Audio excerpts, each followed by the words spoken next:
Hi guys, and welcome to Seiko Be Watch Reviews. My name is Steve, and today we're going to be reviewing the Zezame Ze24007. I purchased this watch with a reviewer's discount. I will be reviewing this watch as if I purchased it at the full retail price, though. No matter how I get a watch, you're going to get a fair and honest review on this channel every single time. And if by the end of this review you want to pick one of these up, I'll be leaving a link down in the video description. That is an affiliate link. If you guys use that link, you're not paying any extra. I just earn a little bit of commission on each and every sale, and that helps keep the channel running and helps keep getting new watches like this in on the channel. So I do really appreciate the continued support. The retail price for this watch is about $200 US. That's before any taxes, coupons, VAT, or anything like that. And I have seen Zezame participate in the sales. I have seen this watch price jump $10 since its release, though, so just something to keep in mind.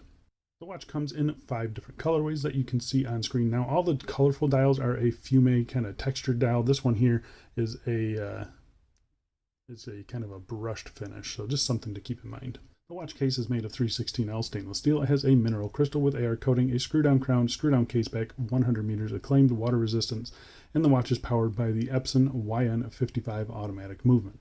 So when this watch popped up a couple months back, I knew I had to get it on the channel for you guys. I'm sorry it's taken me way longer than I wanted to get this review out. But yeah, I just knew I had to get this one. I'm a huge alpinist and a TicTac fan, and this definitely has those vibes to it. So is it any good? How's the value? Let's get into all those questions right after we do a quick wrist check.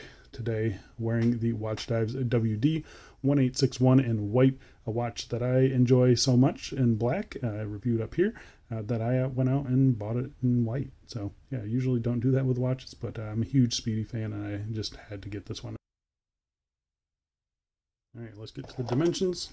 Got a case diameter 37.9 millimeters, 12.6 millimeters thick, 20 millimeter lug width, lug tip to lug tip of 46.1 millimeters. And sized up for my 7.5 inch wrist with 2 links removed. It weighs about 130 grams. So I think the size on this is fantastic. 38 millimeters by under 47 lug to lug thickness. Not too bad either. It could be a little bit thinner, but I think, you know, because of the crystal, it doesn't wear bad at all. You can see there, nice slim mid case with a pretty decent little turn down to the lugs there. So the crown is a little bit big and it does dig into the wrist. That's my only real complaint. But yeah, I do like the way that it wears otherwise, so let's go outside and throw it on my wrist for you. And here we are on my 7.5 inch wrist. I think it wears just perfect for me. I love this size for a field watch.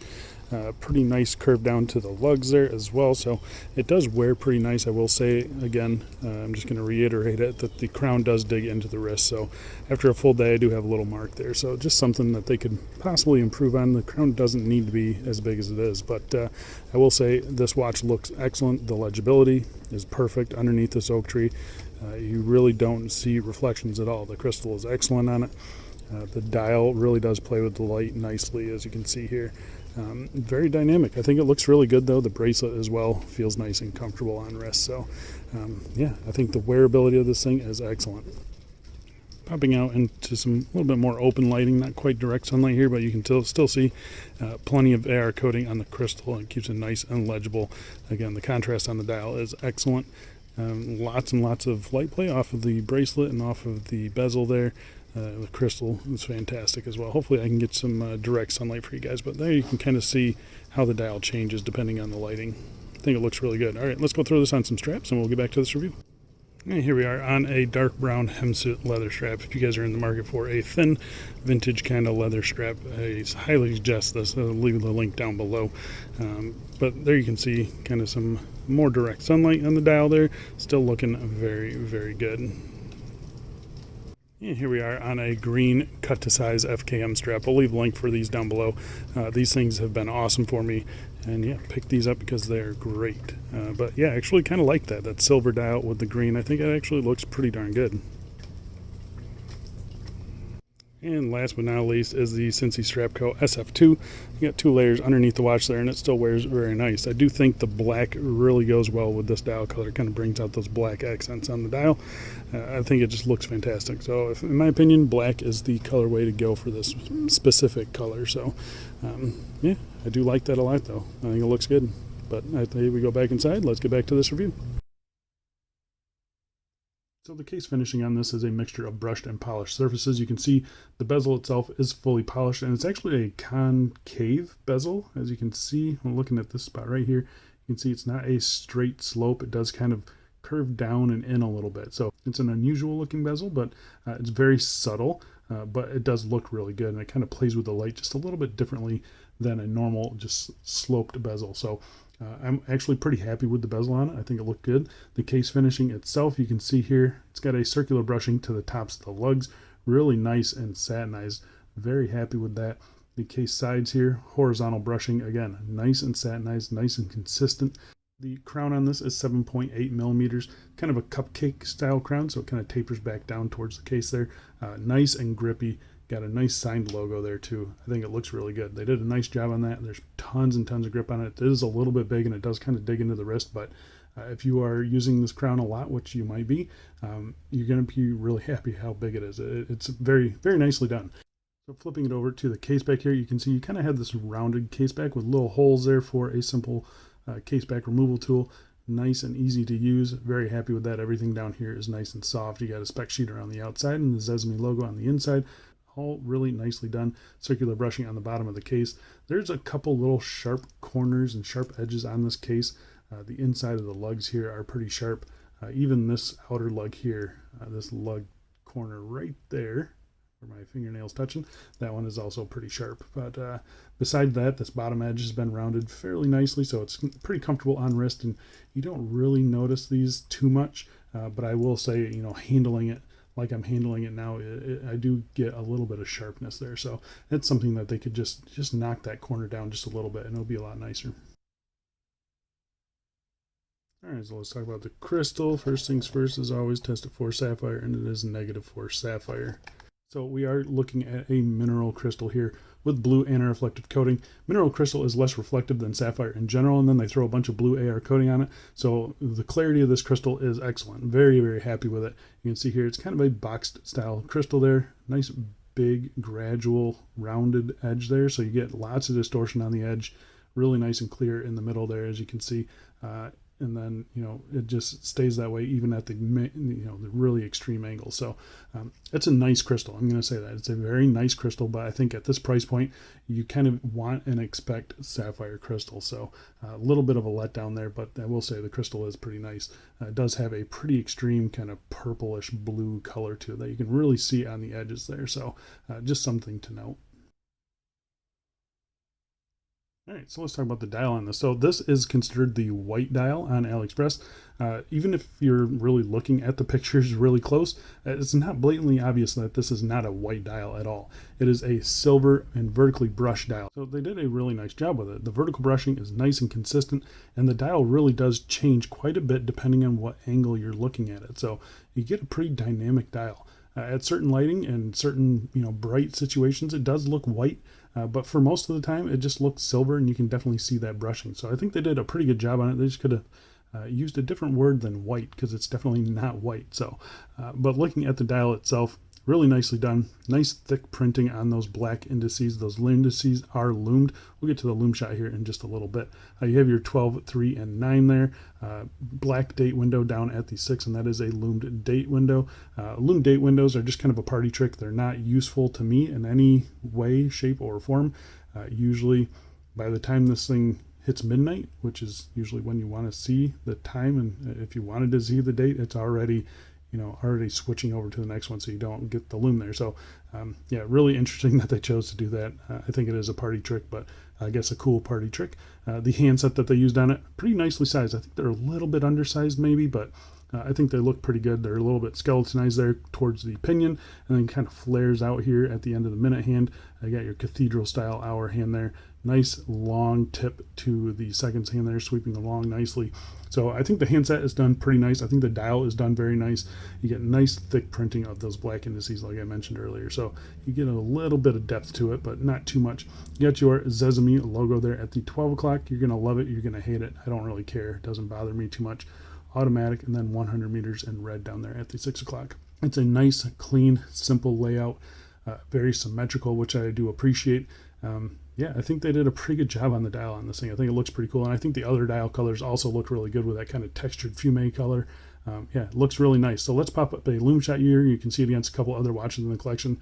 The lume on this watch is not good. I knew it was not going to be good. The black just kind of fades almost immediately. And then the hands aren't even good. So I'm just gonna say it. The lume on this watch is not great. It should be better for $200 US. What I'm seeing here on the hands, you know, the hands are what you were going to get in all the other watches. The hands are just not good when it comes to the lume. So, yeah, a little bit disappointed with the lume on this thing. I knew it wasn't going to be good, but I figured the hands at least might be good. But yeah, and that's almost not the case. So the hands are okay. They're just not great, and they could be a lot better though.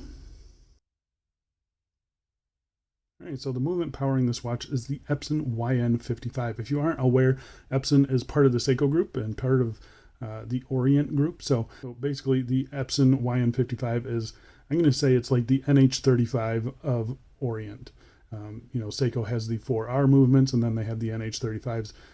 Orient has the, I don't even know what movement, and then they have this to the consumer. So the YN55, it hacks, it hand winds, it's got a bidirectional winding rotor, it does everything you need it to, roughly 40 hours of power reserve, 21,600 beats per hour. They should be accurate, and they should be reliable for a very long time. So it's kind of on that same realm as the NH35. It's a great movement, and I've had no issues with it. Here's how this one has been running. Can't really complain with that, nice and solid.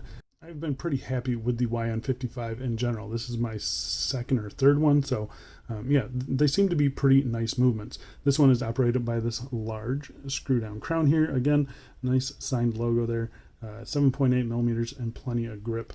You get a nice satisfying pop out when it disengages from the threads. First position is your hand winding. It's nice and smooth. It doesn't quite feel like an NH35. Feels a little bit different, a little bit louder, but still feels pretty good. Popping it out to the second position is where you change your date. I'll let you check out the dates here. Everything seems pretty good. So it does have the quick set date. Everything seems aligned nicely as well. So pretty happy with that. Pulling it out to the third position hacks the movement every single time. Nice and smooth time setting. Everything functions as you would expect it to. The crown is pretty nice and solid too. Yeah, I got no issues with it. Depressing it starts up the movement every single time. And then the screw in and screw out action is nice and smooth on this thing. So no major issues with this movement at all. I think it's running good. I think it's going to be reliable and it's going to be accurate. You're going to be pretty happy with it. All right, so the bracelet on this thing is quite a surprise, actually. It is 20 millimeters and it tapers down to 18 millimeters at the clasp. It's a 7-link beads of rice bracelet. It looks absolutely fantastic. Even putting this up next to some of my San Martins with the same style of bracelet, this one actually looks nicer. You get a lot more shine off of the beads there. The outer brushing is nice and consistent. It just matches the case perfectly. They did a really good job with the bracelet on this thing. So you have your brushing on the outside, nice polishing on the inside links there. Brushing on the sides of the links there, you do have screw pins for adjusting. I removed 2 links for my 7.5-inch wrist. Yeah, everything is very nicely done. You have solid female end links here. The end link fitment is nice and tight in there. And then they also provide you with quick release spring bars, which I'm loving. And I really want to start seeing some more OEMs do this. I'm a huge strap fiend. You guys know that. And being able to take out this bracelet and put it back on that quickly. Sorry, I'm having trouble doing it on camera. It's just a huge bonus. So yeah, really happy with the quick release pins on this thing, the quick release spring bar, sorry. Yeah, really happy with the sizing on it. I had no problems getting the screws out or anything like that. So the bracelet itself is excellent. This bottom edge, it's a little bit sharp, but I would say it's on par with what San Martin is offering. The tolerances are great. It doesn't feel like a cheap bracelet at all. So I am very happy with the bracelet on this thing. The clasp, not so much. It's just a pressed outer shell. You have a fully polished flip over there, and it does have the Zezame logo on it. That's going to get scratched up immediately. So yeah, not too happy with that. Double pushers here. And you have fully milled on the inside. Nice tight tolerances all about. So it opens and closes just as you would expect. In this $200 price range, you kind of wanting to start to see an on-the-fly clasp, but they do give you 3 micro adjust levels. And but yeah, I would just like to see a fully milled outer clasp there, just to kind of balance the watch head. It does feel maybe just a little bit top heavy, but not too bad. Everything functions as it should, so that's the big thing. It opens, it closes, and it stays closed. And then they do give you plenty of micro adjusts. It's nice and soft. There's no sharp edges on the clasp, which is nice. But it's just, it leaves a little bit to be desired, especially at this price point. So yeah, I think the bracelet on this thing, I think the bracelet on this thing is actually pretty darn good. I love the quick release spring bars. I think the tolerances on the bracelet itself are excellent. I think the finishing is top notch. Yeah, it's a really good bracelet with an okay clasp. So there you go, guys. That is the Zezame Ze24007. I think it's a pretty nice kind of field watch, or definitely an alpinist or TicTac homage. Yeah, but I'm not sure that it's worth the $200 US. If you can get this for like 150, which I have seen it drop to 150, I think it's a much better value. You're getting a really nice bracelet. I'll say that. The bracelet on this thing is excellent, right up there with San Martin quality. You know, even the watch head itself is really nicely done. The finishing is right up there. The dial is really nicely done as well. But I think the fact that you're getting a mineral crystal, you're getting pretty poor lume, and you're getting a pretty, lackluster clasp, this thing should not be priced $200 US. 150 is more reasonable. So yeah, I think that's about it for me. Thanks a lot for watching, guys, and I'll see you in the next one. See ya.